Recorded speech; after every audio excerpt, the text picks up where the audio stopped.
Venez, venez, approchez. On s'entretenir un peu rapidement. Voilà, comme la partie là.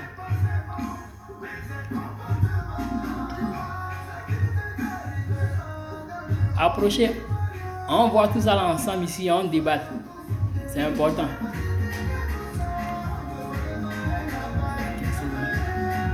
Bon, je vais aller un peu vite.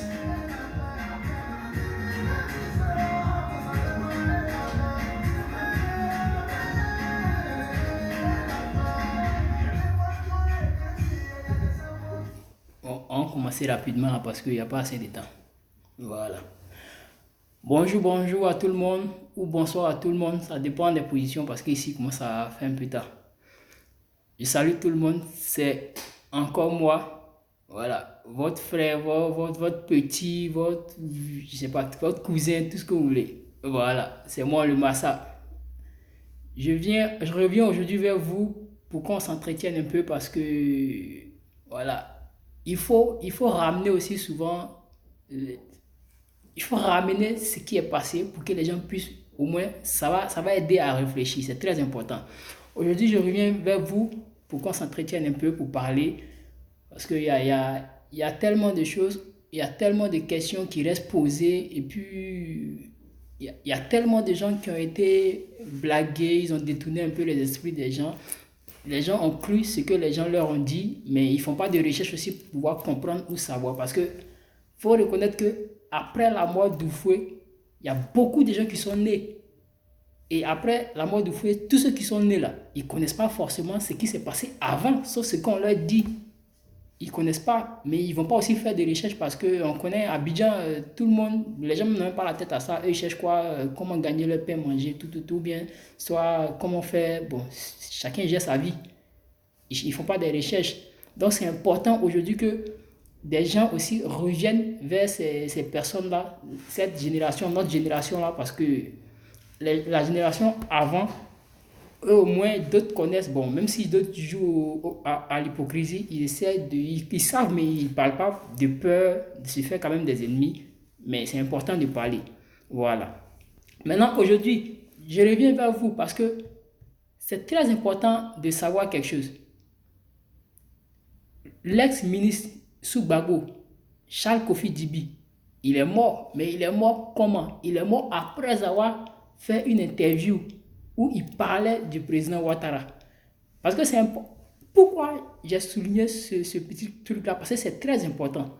Parce que quand un proche de l'opposition ou du président Gbagbo essaie de faire l'éloge du président Ouattara, remarquez, quelques temps après, il n'est plus de ce monde. C'est pareil que ce qui est arrivé au ministre Boga Doudou. Boga Doudou, c'est comme ça Boga Doudou a été tué. Pourquoi? Parce que quand ils sont allés lors d'une réunion, ils avaient décidé, il y avait des gens sur la liste qu'ils devaient tuer. Et le ministre Boga Doudou, il n'était pas d'accord. Il est sorti de là, il est parti. Mais après, qu'est-ce qu'il est arrivé? Il a été tué par un que Gueye, en disant quoi? Que c'est le président Ouattara ou je sais pas, le RDA ou bien je sais pas qui l'a tué. Vous voyez? Parce que tout le monde, c'est tellement facile de tuer des gens avec qui vous êtes et après après accuser les autres. C'est tellement facile. Et c'est ce qui est arrivé. Voilà ce qui a coûté la vie à ce monsieur-là. Voilà. Cette interview-là. C'est cette interview qui a coûté la vie à ce monsieur. Où il a fait l'éloge du président Ouattara. Où il disait que le président Ouattara a sauvé la Côte d'Ivoire sous Gbagbo. Et c'est vrai parce que c'est lui-même, il était ministre en ce moment, c'est lui qui allait voir le président Ouattara pour demander de l'aide. Et le président Ouattara a fait ce qu'il a, il a pu pour sortir la Côte d'Ivoire de cette dette-là. Et c'est cette interview-là, parce que c'est la dernière interview qu'il a fait à ce monsieur. Après cette interview-là, vous voyez, le monsieur, il est mort. Ça, c'était un pro-babo. Parce que c'est tellement facile de... Là, il commençait à parler et vu qu'il fait le loge du président Ouattara, ça n'arrange pas. Ils ne veulent pas. Ils ont fait de sorte pour l'éliminer. Mais c'est tellement facile de l'éliminer et après accuser les autres. Mais ça, c'est ce qu'il faut comprendre parce que c'est très important. Remarquez, c'est comme ça, ils tuent eux-mêmes leurs propres gens et après ils disent que c'est Ouattara qui le tue. Pourtant, c'est faux.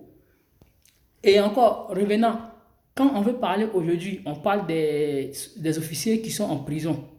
C'est vrai, peut-être on veut forcément qu'ils soient libres parce qu'ils ont la famille et tout. Ça se comprend parce que c'est normal, vous voyez, c'est logique.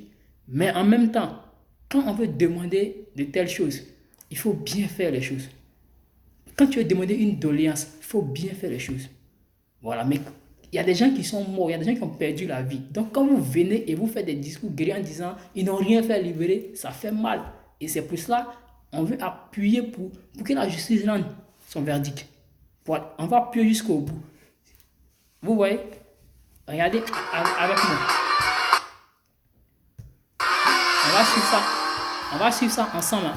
Voilà, parce qu'ils disent qu'ils n'ont rien fait. Le président Laurent Gbagbo a été déféré à la prison de La Haye alors que son pays, la Côte d'Ivoire, n'a pas ratifié le traité de Rome. Toutes les institutions de la République sont dissoutes. Toutes les activités politiques sont suspendues. Vous voyez ce que les militaires ils font. Hein? Un couvre-feu est instauré sur toute l'étendue du territoire national. Les combats se poursuivront dans les zones où la sécurité du peuple de Côte d'Ivoire est menacée. Toutes les frontières terrestres, aériennes et maritimes sont fermées jusqu'à nouvel ordre.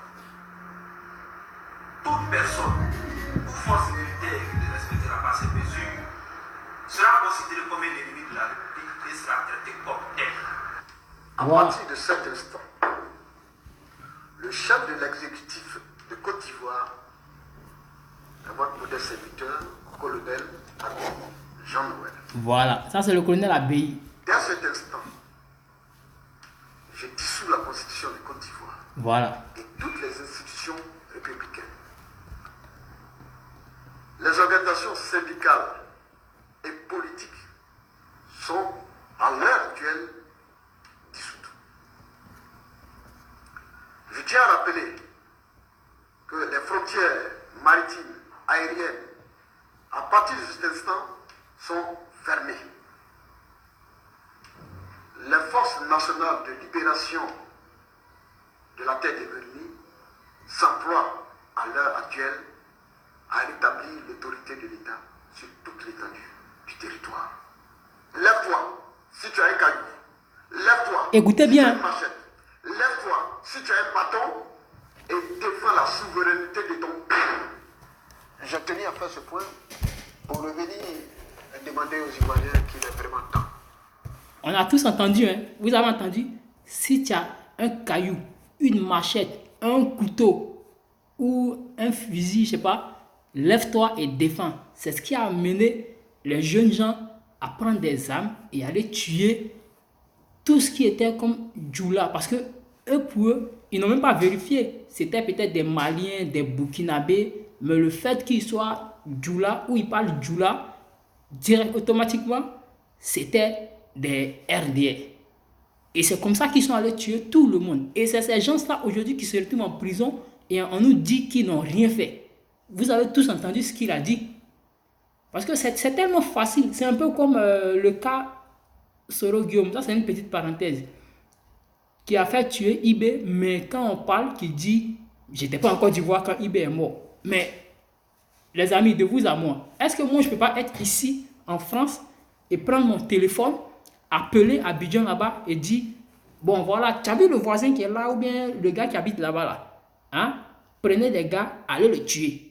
Mais quand on va le tuer, qui a tué ce gars-là? C'est moi parce que c'est moi qui ai prémédité sa mort. Mais je n'étais pas là-bas. C'est le cas Soro Guillaume avec la mort d'Ibé. Et aujourd'hui, il parle. Il est tellement malin, Soro Guillaume, C'est la formation même du président Gbagbo. Donc, moi, je comprends. Vous voyez? Donc, moi, je comprends. C'est le cas Gbagbo. Parce que c'est pareil. Quand Gbagbo partait faire tuer Gueye, qu'est-ce que Gbagbo a fait? Il a donné l'ordre là. Le lendemain, il a pris son vol. Il est parti du pays. Le président Gbagbo n'était plus au pays. Quand il a donné l'ordre, il a pris le vol le lendemain. Il est parti du pays. Ils ne sont pas allés tuer Gueye. C'est pareil que Soro Guillaume, quand il a fait, il n'a pas fui pour quitter le pays. Ils ne sont pas allés tuer Ibé. C'est pareil. Et voilà encore le général Abey. Vous avez entendu tous avec moi. Quand il dit, si tu as un couteau, une machette ou quoi que ce soit, levez-vous et défendez. Et les jeunes, ils ont compris ça comment? C'est un peu comme quand Blé Oudé sortait et puis il donnait des ordres aux gens. Il disait aux gens d'aller faire du n'importe quoi. Mais les gens, ils comprennent ça. Tout le monde, les gens ne sont pas intelligents. Il y a des gens qui ne savent pas discerner. Mais quand tu parles comme ça, là, comment tu veux que les gens ils comprennent? D'autres vont comprendre ça à une autre manière, mais d'autres vont comprendre à une manière plus pire. Et c'est comme ça qu'ils sont allés tuer des gens. Et aujourd'hui, ces gens-là se retrouvent en prison parce qu'on doit juger, parce qu'il y a des gens qui ont perdu leur vie. On vient nous raconter qu'ils n'ont rien fait. Il faut qu'on les libère. Vous trouvez ça normal? C'est pas normal. C'est pas normal. Moi, je peux pas. Ça, c'est pas normal pour moi. Voilà. Il est vraiment temps que nous arrêtions. Voilà. Hein. Parce que il y a un truc aussi. Parce que les gens, une fois, ils parlent, mais une fois qu'on les prend, ils changent, ils deviennent tout de suite des anges. Vous avez bien écouté le gars qui parlait tout à l'heure, mais je vais vous le remontrer. Mais vous allez entendre encore là ce qu'il dit. Parce que quand on les prend, les gars, ils changent. Ils deviennent tout de suite des anges. Écoutez-le encore.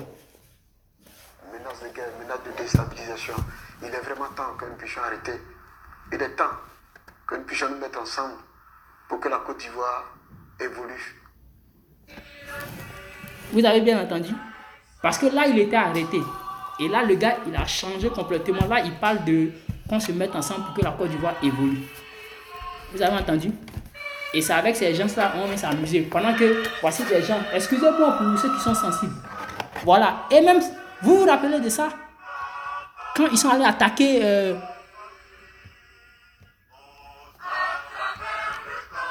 Vous vous rappelez, non? Ceux qui sont allés attaquer la police, là, le truc de police, là.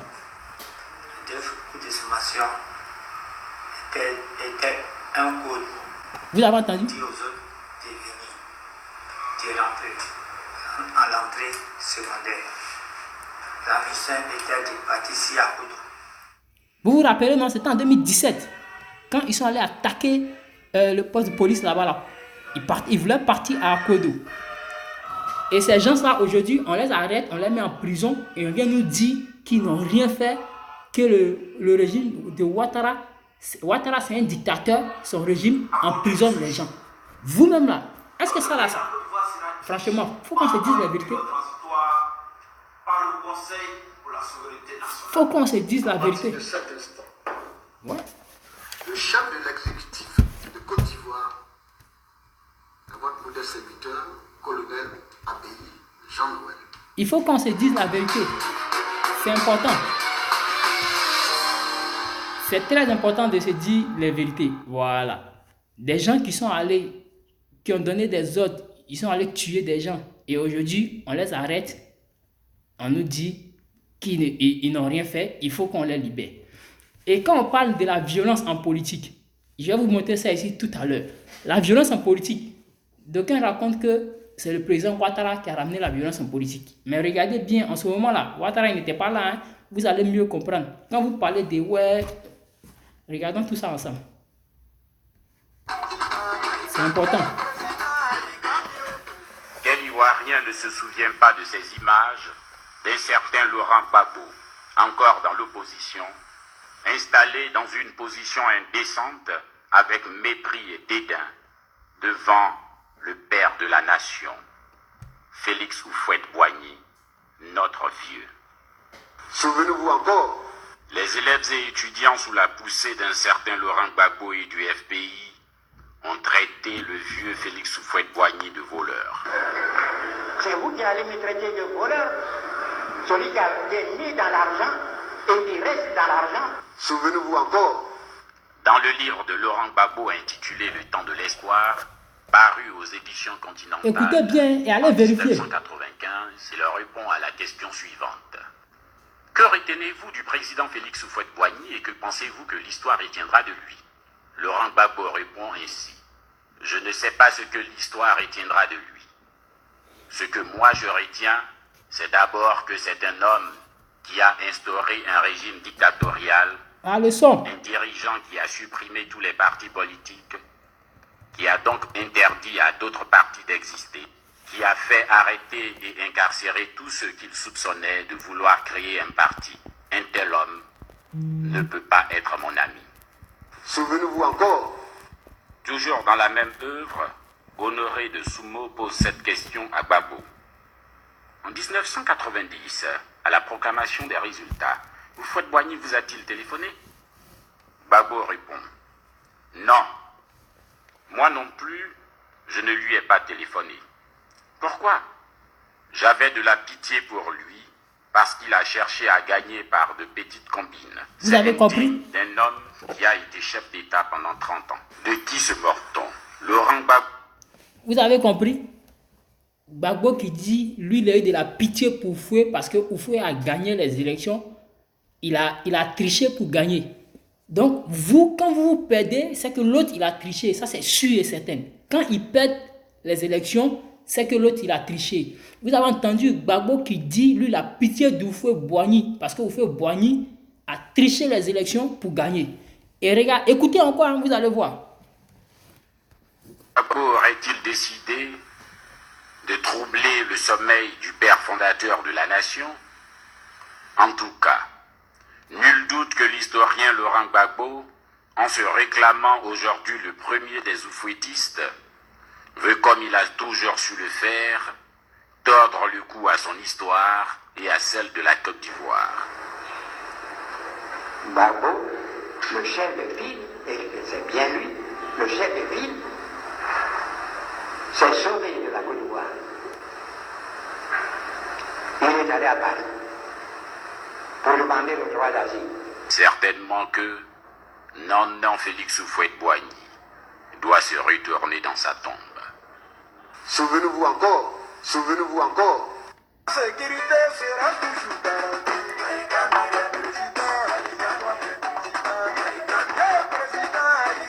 Quand nous sommes capables de redescendre dans la rue, je vais appeler tous les militants du Front populaire à descendre dans la rue. Dans le plateau, le spectacle est partout le même. Vous voyez? Feux vitres brisés, des voitures cassées et incendiées.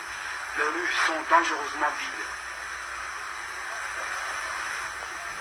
Quelques attroupements de personnes. Vous avez bien vu, ça c'était en quelle année? Ça c'était en quelle année? Ça date pas d'aujourd'hui. Et ça c'est qui? C'est Laurent Gbagbo. Pourquoi? Parce que pour lui, il a dit qu'Oufoué a gagné les élections parce qu'il avait triché. Il a dit qu'Oufoué avait triché les élections pour gagner. Donc lui, il a demandé à ce que les gens ils descendent dans la rue. Et vous, aujourd'hui, vous allez nous dire que le président Ouattara, c'est un dictateur. Mais franchement, vous vous moquez de qui là? De vous-même. De vous-même, vous vous moquez. C'est pas de nous. Parce que nous qui sommes conscients là, on sait l'histoire et puis on fait des recherches aussi pour mieux appréhender l'histoire. Mais vous allez sortir, venir raconter du n'importe quoi aux gens et des gens illettrés en plus ou d'autres même, bon, je sais pas, peut-être parce qu'ils ont la haine contre le président Ouattara. Ils vont vous suivre dans vos bêtises. Nous, on ne rentre pas là-dedans. Nous, on ne rentre pas là-dedans. Et nous, c'est nous-mêmes de notre propre chef. On sort et on vient parler à ceux qui peuvent comprendre. Ceux qui savent discerner, on vient, on leur parle pour qu'ils comprennent. Et eux-mêmes, ils vont faire leur analyse. Ils vont faire leur propre recherche aussi. Ils vont mieux comprendre. Parce qu'on ne veut plus que ce qui est arrivé en 2011 à la Côte d'Ivoire, on ne veut plus que ça arrive. On ne veut plus jamais de ça en Côte d'Ivoire. Et c'est pour ça qu'on va se battre pour la paix en Côte d'Ivoire. Et ça, croyez-moi, on va se battre. On est plusieurs, on va se battre dur. Voilà.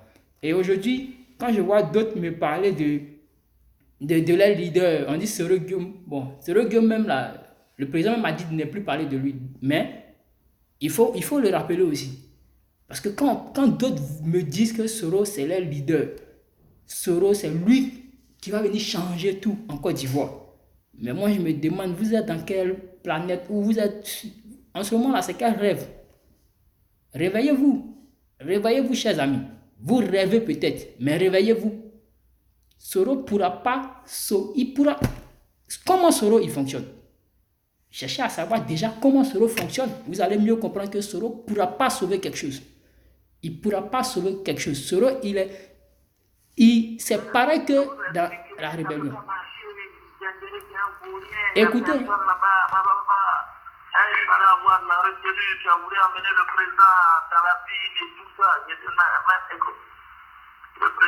Écoutez, là, il parle d'Ahmed Bakayoko et tout ça. Il fallait avoir la retenue, tu as voulu amener le président Talapine et tout ça. Écoute, le président m'a dit de ne même plus me mêler de cette affaire. Il m'a retiré le dossier. C'est toi qui gères le dossier maintenant. Bon, donc moi, je suis au carreau, je ne dis plus rien. Oui.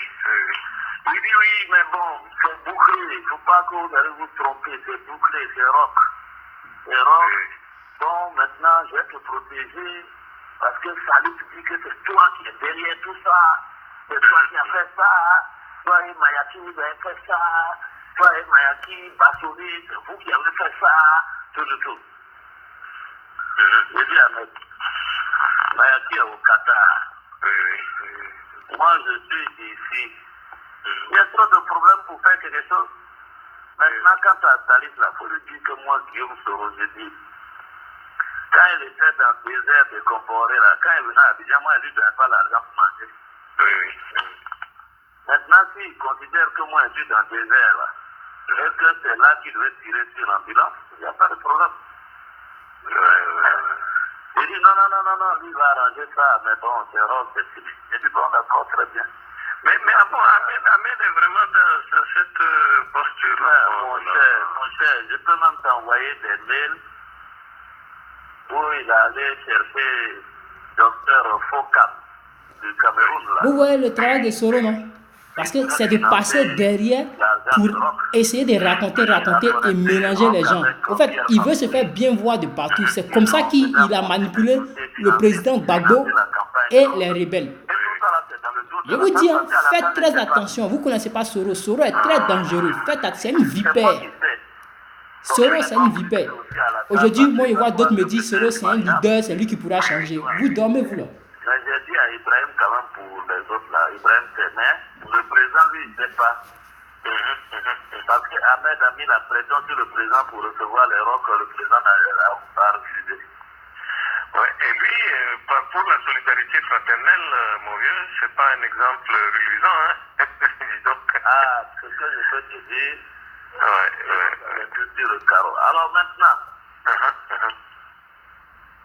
moi, j'ai laissé respirer, je suis rentré dans la base. Oui. Tu sais que quand j'étais là-bas, tous les soldats là venaient, c'était de ma sécurité, ils se relayaient. Oui. Donc je les ai pris à la base par groupe de 10, 20, pour leur parler et leur donner un peu d'argent. Voilà. Donc vous voyez, c'est comme ça Soro, il va recruter ces mercenaires-là dans les pays voisins. C'est comme ça Soro, il recrute les gens pour venir avec eux, pour venir tuer les Ivoiriens. Et c'est ce gars-là, vous prenez comme exemple pour diriger la Côte d'Ivoire. Hein? La Côte d'Ivoire n'est pas tombée aussi basse que ça, hein, les amis. La Côte d'Ivoire n'est pas tombée aussi basse que ça. Avec des gens, toutes ces personnes responsables là, vous allez venir nous envoyer ce mec-là. Je sais pas, vous rêvez. Mais arrêtez de rêver. Soro, c'est peut-être vous, votre truc, mais pas nous. Voilà.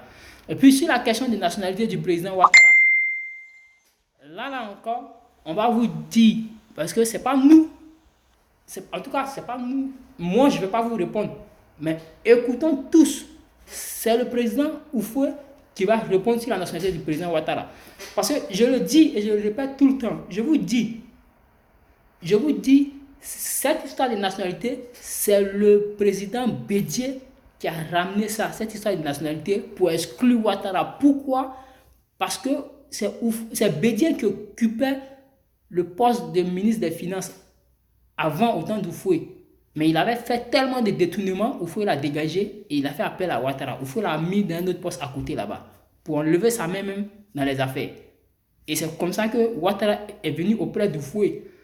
Et il a montré ses compétences jusqu'à ce que Houphouët est devenu fier du président Ouattara. Voilà comment Houphouët et Ouattara, il y a eu une vraie complicité. Parce que quand Bédié, Houphouët a nommé Bédié à ce poste-là, Bédié faisait des détournements. Il surtassait tout, il détournait. Et c'est comme ça que Ouattara, quand moi je vois aujourd'hui, voici Mamadou Koulibaly. Mamadou Koulibaly, il a toujours été en Côte d'Ivoire là-bas. Mais pourquoi le président Houphouët n'a pas fait appel à Mamadou Koulibaly pour venir et il est allé appeler Ouattara pour venir? Il sait pourquoi. Mais aujourd'hui, là, aujourd'hui, franchement, je suis écœuré quand je vois qu'à cause de la politique, parce qu'aujourd'hui, des gens, ils ont une certaine haine, ils ont une jalousie contre ce monsieur-là. Parce qu'auparavant, c'est lui que le président Houphouët préférait de tous. Aujourd'hui, tout le monde est remonté contre lui. Franchement, moi, ça me fait mal. Ça me fait mal. Parce qu'aujourd'hui, là, on a la chance d'avoir une personnalité comme ça chez nous en Côte d'Ivoire. Au lieu de profiter de son talent, de ses connaissances pour faire avancer le pays, tout le monde se met contre lui. Pourquoi? Parce qu'on veut diriger le pays. Parce que lui, là, si lui, on le laisse qu'il dirige le pays, il est tellement compétent, personne ne va nous regarder. Ils vont le regarder que lui seul. Que lui seul. Et ça, le président Houphouët le disait. Hein? Il le disait. Mais comme je vous l'ai dit, je vais vous le laisser. On va regarder cette dernière vidéo ensemble. Houphouët va vous répondre. Et puis, on a terminé. Un jeune compatriote, avec beaucoup d'entre vous ne le connaissent pas, on parle déjà d'un étranger, Alassane Ouattara.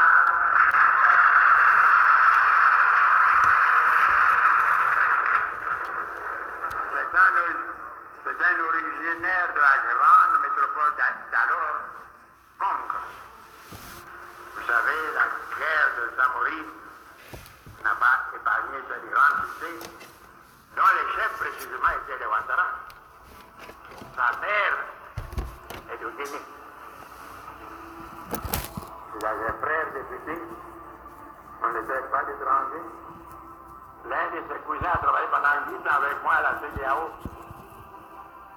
À Lagos, Vous écoutez, hein? on n'a pas taxé d'étrangers. Ses frères étaient députés. L'un de ses cousins a travaillé avec le président Houphouët-Boigny. Quand aujourd'hui on nous dit Ouattara, il était qui, où est son histoire et tout. Je vous remets, on va écouter ça. C'est important d'écouter, il faut que les gens y comprennent. Parce que beaucoup demandent les origines du président Ouattara. Vous demandez ses origines. Vous allez écouter ensemble. Le président Houphouët nous donne les origines du président Ouattara. Vu qu'il y a des gens qui demandent, ils ne savent pas, écoutons ensemble, on va voir. Oui, n'a pas épargné cette grande cité, dont les chefs précisément étaient les Ouattara. Sa mère est de Guinée. Il avait frère député, on n'était pas d'étrangers. L'un de ses cousins a travaillé pendant 8 ans avec moi à la CEDEAO. À Lagos, on n'a pas taxé d'étrangers. Ce sont les gens de l'opposition qui inventent tout cela.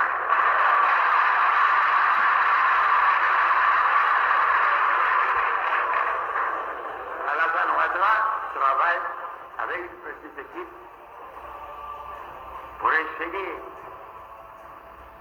de trouver les moyens, puisque nous avons définitivement tourné la page de ce passé de malentendus entre la population et nous, le peuple et nous, de trouver les moyens qui permettent à la Côte d'Ivoire de poursuivre le développement harmonieux de son économie. Les amis, partagez cette vidéo là parce que c'est important que les gens entendent ce que le président Houphouët-Boigny disait.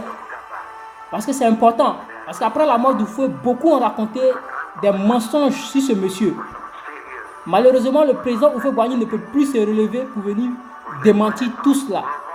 Et il est important que nous relayons les vidéos pour que les gens puissent comprendre. Ces amitiés extérieures, surtout pour ces relations excellentes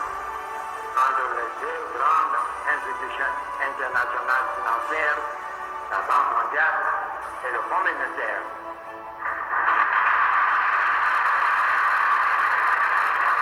Nous les soutenons d'avance tâche difficile et nous pensons qu'il va réussir, il doit réussir. Et je compte sur vous tous pour le soutenir, ne serait-ce que moralement. Je vous remercie. C'est important. Est-ce que je ne sais pas si vous avez bien entendu la petite partie. Je ne sais pas si vous avez entendu la petite partie. Le président Houphouët dit, lui, il a confiance au président Alassane Ouattara pour ses compétences, ses qualités et ses connaissances dans les plus grands instituts, parce qu'il a travaillé dans les plus grands instituts. Et il dit qu'il pense que Alassane va réussir, parce qu'il a une tâche difficile, mais il pense qu'il va réussir et il doit réussir. Et il demandait que tout le monde soutienne le président Alassane Ouattara. Il demandait, le président Houphouët Boigny, c'est lui-même qui disait, il demandait que tout le monde soutienne le président Alassane Ouattara, parce qu'il est compétent et il pense qu'il va réussir. Voilà pourquoi, dès la mort du Fouet, Bédié est venu dire, Ouattara, il n'est pas ivoirien, il ne peut pas, parce que c'est important, les gars. Allons faire des recherches. C'est très important pour pouvoir comprendre beaucoup de choses. Pourquoi ils font par toutes sortes pour ternir l'image de ce monsieur-là. On le montre comme un diable, un démon. Pourquoi? Parce que même le président Houphouët a vu la compétence de ce monsieur et il encourageait tout le monde. Il demandait, voilà la vidéo, moi j'ai jamais vu, vous avez entendu. Le président Houphouët demandait à tout le monde de soutenir le président Ouattara. Parce que c'est un monsieur qui doit réussir, qui va réussir et qui est compétent. Il est compétent. C'est pour ça que le président Houphouët demandait à tout le monde de soutenir le président Ouattara. Vous avez bien écouté la vidéo avec moi ici. Vous avez bien écouté. Et cette vidéo-là, c'est très important de la partager pour que les gens puissent entendre ce que le président Houphouët disait. Et en faisant ça, s'ils sont intelligents, ils vont faire des recherches et ils vont analyser avec tout ce qui se passe pour pouvoir mieux comprendre pourquoi aujourd'hui les gens veulent salir l'image du président Ouattara. Pourquoi? S'ils entendent cette vidéo, ils pourront mieux comprendre. Ils vont pouvoir comprendre d'eux-mêmes. Le président Houphouët, c'est lui qui demande qu'on soutienne le président Ouattara. Parce qu'il est compétent. Mais Bédié, et parlons de Bédié, si Bédié était un exemple du président Houphouët Boigny, mais le RDR même ne sera pas né. Parce que le RDR là, il vient du PDCI. L'UDPCI, ça vient du PDCI. Mais c'est des gens qui sont partis. Pourquoi? Parce qu'après la mort du Fouet, le PDCI n'était pas comme au temps du Fouet. Parce que Bédié divisait tout le monde n'importe comment. Bédié est venu, il a divisé tout le monde. Si Bédié, il était vraiment l'exemple du Fouet Boigny, quand Bédié arrivait au pouvoir, personne n'allait faire un coup d'État. Personne n'allait faire un coup d'État. Mais les gens ont fait un coup d'État pourquoi? Ils ont fait un coup d'État pourquoi? Parce que Bédié était nul comme président. Il était nul comme président. Ça, il faut le dire. Ce n'est pas une injure. Il était nul comme président. Et aujourd'hui, on nous vend des rêves en nous faisant croire que Bédié, c'est lui qui va venir changer le visage de la Côte d'Ivoire. C'est lui qui va venir changer la Côte d'Ivoire. Il va venir faire ci, il va venir faire ça. C'est du mensonge. C'est du mensonge, les amis. Bédié même là, c'est quelqu'un qui est frustré. Lui, tout son problème là, c'est de venir seulement être président. Même si aujourd'hui, le président, demain là, lui, il est mort. Voilà, lui veut être président, c'est tout. C'est un frustré. Aujourd'hui, les gens veulent le suivre dans sa bêtise là. Ouais, Bédié. C'est du n'importe quoi, les amis. C'est du n'importe quoi. Mettons-nous tous ensemble. Regardez, depuis le président Ouattara a pris le pouvoir, regardez comment le pays avance. Il n'y a pas de bruit. Tout est ordonné. Il n'y a pas de conneries. Regardez, avant là, tu pouvais te permettre n'importe quoi. Mais aujourd'hui, regardez, tout est ordonné. Il n'y a pas de bruit. Le pays est calme. À part quelques individus qui veulent troubler, qui vont, comme à la technique de Soro Guillaume, frapper dans les commissariats, les brigades de gendarmerie un peu pour essayer de perturber les gens. Sinon, il n'y a rien. Il n'y a rien. Il n'y a pas d'attaque qui va rentrer dans le pays. Il n'y a pas. Tout est carré. Tout est carré. Et c'est de ça là que le président Houphouët parlait quand il disait que ce monsieur, il est compétent et il a confiance en ce monsieur. Et il demandait à tout le monde de soutenir ce monsieur. Mais aujourd'hui là, on peut se poser des questions. Moi, quand je regarde même les derniers cabinets d'un qui étaient les gars d'à côté du fouet, mais tout le monde reste silencieux. Mais c'est triste quand même parce que c'est triste pour vous-même, votre propre morale, pour votre conscience. C'est triste. Parce qu'avant la mort d'Oufoué, Oufoué a fait appel à tous ces politiciens-là, toutes ces personnes-là. Il les a fait asseoir, il les a parlé, il les a demandé de le promettre de s'entendre, même après sa mort, parce qu'il ne veut pas que la Côte d'Ivoire sombre dans quelque chose. Oufoué, il a fait ça ou pas? Venez. J'invite toute personne à me mettre au défi de venir me dire non. Oufoué a fait ça, il a appelé tout le monde, il les a fait asseoir, il les a donné des conseils et il les a dit qu'ils s'entendent parce qu'il ne veut pas que la Côte d'Ivoire sombre dans quoi que ce soit. Oufoué, vous avez promettre ça, non? Mais aujourd'hui, là, le vieux est décédé, là. Qu'est-ce que vous avez fait? Dès que le vieux est décédé, Bédié, tu n'as pas divisé les Ivoiriens. Toi, Bédié, tu n'as pas divisé les Ivoiriens. Même la rébellion qui a eu lieu, si ce n'était pas ton sale comportement, Bédié, il n'y aurait jamais eu cette rébellion-là. Mais c'est à cause de ton sale comportement-là que tout ça est né. C'est à cause de ton comportement que tout ça est né. Et puis, quand le président Gbagbo aussi est venu, il a continué là-dedans parce que lui, ça l'arrangeait. Et c'est comme ça que ça continuait jusqu'à on a connu ce qu'on a connu là. Et aujourd'hui, tout le monde veut se jouer les innocents et accuser le président Ouattara. Mais vous êtes sérieux? Arrêtez ce genre de comportement là. En tout cas, nous, on n'est pas dupes. Hein. Vous pouvez essayer de jouer avec l'esprit des gens là-bas, mais nous, on n'est pas dupes. Arrêtez ça. Arrêtez ce genre de comportement là. Non, non, non, non, non, non. Nous, on ne peut pas aller avec. Voilà. Il faut être sérieux. C'est très important. Il faut être sérieux. Arrêtez de nous prendre pour du n'importe quoi. Voilà, on n'est pas des cons. C'est important. Voilà. Maintenant, on revient un peu. On revient un peu, on va rétrograder un peu là. Si l'histoire de l'éducation à l'école, mais moi quand je vois certaines choses, je me demande, d'autres accusent, ouais, Kandia Kamara. Il y a vu la vidéo d'une dame où elle dit à Kandia Kamara, tu fais des livres avec des foot. Mais les livres là, tu crois que c'est Kandia Kamara qui va s'asseoir pour écrire? C'est pas elle. C'est à l'imprimerie, c'est une machine. C'est l'imprimerie. C'est pas Kandia Kamara qui s'assoit et qui écrit les livres, c'est pas elle. Donc arrêtez, quand vous dites des choses là, je sais pas, moi je sais même pas d'où vous sortez même. Hein? Je sais pas d'où vous sortez. Le livre, ça se fait à l'imprimerie. Voilà. C'est très important aussi à retenir ça. Et la violence à l'école, ça vient d'où? Ça a commencé comment? C'est avec la FESI. C'est avec la FESI. Les vidéos et les trucs pour démontrer que les violences commencées à la FESI sont légion. On peut tout suivre ça. On peut entendre comment ça se passe. C'est la FESI qui a ramené tout ça. Quand on vous a dit cette histoire de FESI là, c'est pas un exemple. C'est même pas un truc bien dans l'école ivoirienne. Mais comme la FESI, ils ont pris pour politiser ça d'une manière, parce que ils ont politisé ça pour ramener ça à un truc proche du président Laurent Gbagbo. Mais c'est bien pour cela. C'est bien pour cela que les gens, ils ne voulaient pas que quand tu es de la FESI, il faut que tu sois pro-Gbagbo. Sinon, tu es foutu. Hein? Écoutez Bédié qui fait l'apologie de Ouattara. Alassane Dramane Ouattara, en intégrant le nom de son père, Dramane. Je l'ai eu sous mon aide alors que j'étais ambassadeur à Washington, aux États-Unis. Aussi sous l'autorité du président Félix Houphouët-Boigny. A été Premier ministre et là déjà c'était remettre la Côte d'Ivoire sur les rails. Ensuite, en tant que leader politique, il a cultivé, il a eu un projet de société qui appelait donc les Ivoiriens à vivre ensemble. Il a mis en place un programme de gouvernement. C'est Africain brillantissime qui a fait ses preuves dans les instances internationales. Et aujourd'hui, il nous prouve la rigueur, la ponctualité.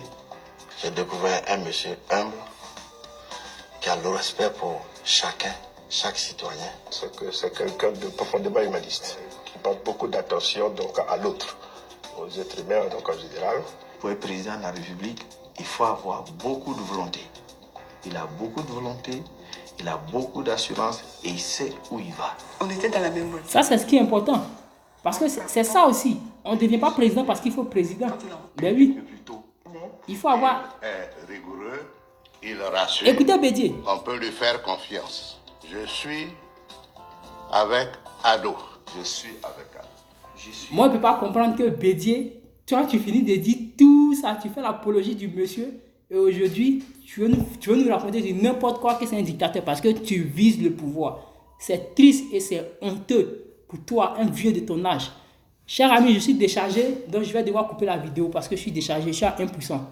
Le téléphone, il va s'éteindre. Mais on s'est capté. On se prend, les gars. Ciao, ciao.